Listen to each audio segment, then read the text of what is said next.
A new tournament organizer has joined the card game scene. Unsung Events hosted their first Digimon regional event, and with it released their top 16 deck profiles that took the event. My fellow content creator Risu covered these deck profiles, but what if I told you that besides the deck profiles, I took it a step further and analyzed not only the 355 deck profiles that participated in this event, but the matchups for some of the players. As always, if you enjoy these types of videos, do consider liking this video, subscribing to the channel, and hitting that notification bell for more future content. With Bandai Card Games Fest just under 2 weeks away, there's a scramble on what decks to play for the event. And with Unsung Events Online Regional being one of the few events with data to analyze, this is why this video may be particularly helpful for players heading down to Dallas. Briefly, I want to give a huge shout out to our top 16 players. My sincerest apologies if I mispronounce your username. Coming in first, we have Ragnia piloting Machinedramon. Second place with Mine Shane piloting DM Machinedramon. Third place with the 8th Hokage piloting CS Omnimon. Fourth place with SG Mikhail piloting Leviamon. Onion piloting Machinedramon taking 5th place. Jose33 nabbing 6th place with Purple Hybrid.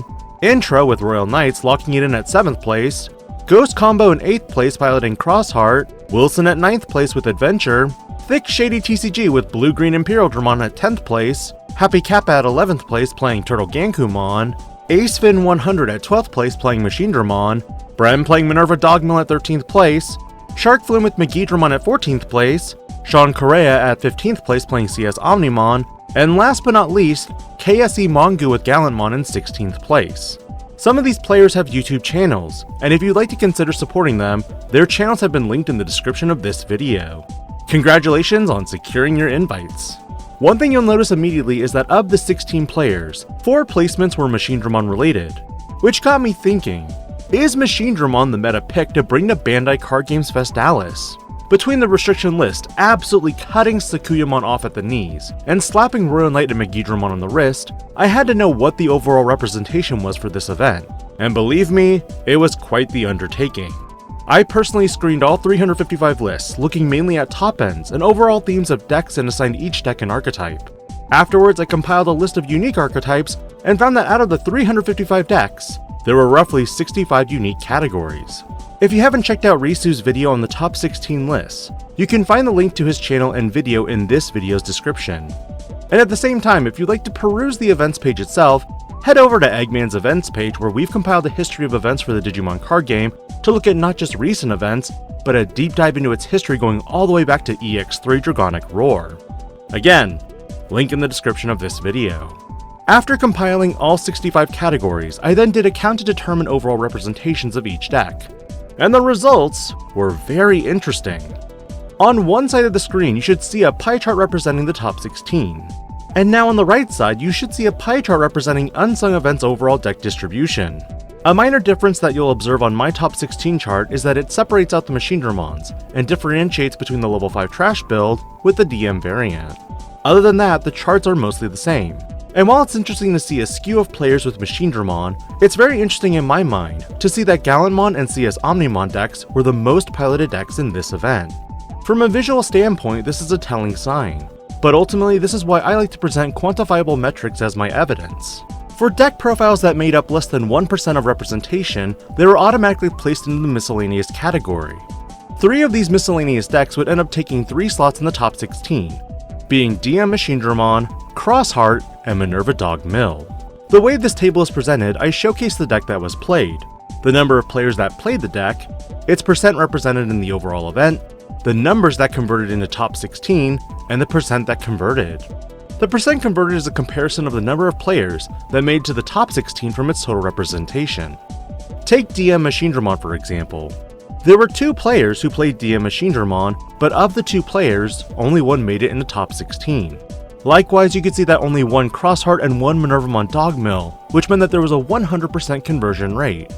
In total, there would be roughly 55 decks that got lumped into the miscellaneous category, which equated to about 15.5% of all decks overall in this event. But when you get to all the other archetypes, again, this is where things got really interesting. You can see that Gallantmon had the highest attendance, with 43 players bringing this bad boy to the meta scene. This equates to a roughly 12.1% of all decks, but sadly only one would convert to the top 16, meaning a 2.33%. CS Omnimon would see a representation of 40 decks, or 11.3%, with a 5% conversion of 2 players. Galaxy was next with 22 players with a 0-player conversion rate, Adventure with 21 players with 1 player making it into the top 16, Purple Hybrid, Royal Knights, and Blue-Green Imperialdramon would only have 1 conversion out of all their respective totals, and then 13 Machinedramons would have 3 conversions. Other than the miscellaneous category, these archetypes had the highest conversion rates amongst the main meta contenders. And the question I had to ask at this point was whether Machinedramon truly is one of the best decks to bring to an up-and-coming event. In my mind, with the restriction list, Gallantmon and Omnimon would be the next major contenders to bring to events with the not-so-fast Megidramon and the absolute destruction of Sakuyamon.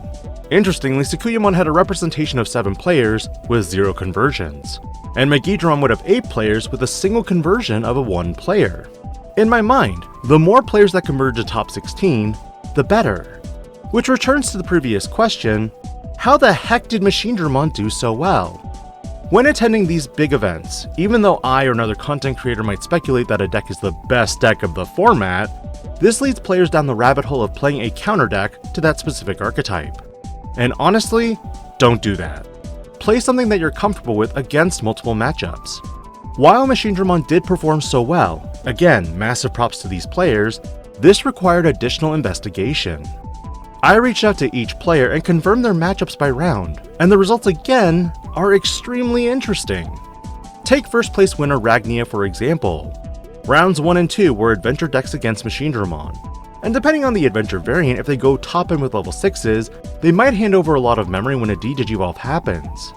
Briefly looking at Ragnia's list, the list does employ several ways to delete, bounce, or deeply reduce Digimon along with D-Digivolving them. Filling in the rounds for Mine Shane, Onion, and Acevin 100, there were a lot of interesting things here to track. While Gallantmon and CS Omnimon were the most played decks in this event, Gallantmon made 2 appearances out of the 36 rounds, and CS Omnimon appeared a total of 5 times out of 36 rounds for these 4 players. This is where, as much as you can prepare to counter a quote-unquote best deck of the format, focus on your deck's strengths and not on another deck's weakness. Ultimately, many players were leaning towards Gallantmon and CS Omnimon post-restriction because of the aggressive styles that can OTK. A lot of the Machinedramon players felt that overall they didn't have a best matchup, and their worst matchup was typically Blue-Green Imperialdramon for its ability to source strip and or bottom deck your entire trash via Paladin mode's effect. Notably, just by tracking their rounds, I would say a lot of these players dodged potential matchups that could have been tough. Take Ragnia for example. Though they stated that in testing that Imperialdramon is their worst matchup, they didn't run into it at all. Meanwhile, Mine Shane felt that Blue-Green Imperial, Turtle Ganku, and Purple Hybrid was their worst matchup. For Acevin 100, they definitely ran into a lot of their matchups they didn't feel great about. Seeing that Turtle Ganku lost and win though, does show that they figured out the matchup later, or just drew really well. But overall, the purpose of this video isn't to say that Machinedramon is or isn't the best deck of the format. Rather that the matchups can play a crucial role in how you end up throughout the event. Because if players assume that the top 16 will be an indicator of what's to come at Bandai Card Games Festalis, I think the overall big picture shares where more players are actually leaning, rather than skew the data towards one specific archetype. Again, a huge congratulations to all the players that attended this event, and Unsung Events for providing the data for a more in-depth analysis. Keep in mind the matchups by round were only collected for Machinedramon decks, but I'm sure other players amongst the top 16 will be sharing their lists along with their matchups, and which ones are the best and worst. Let me know if you find this type of content helpful, and I'll catch you on some more Digimon content this week. This is DIGI-PANDA, logging out.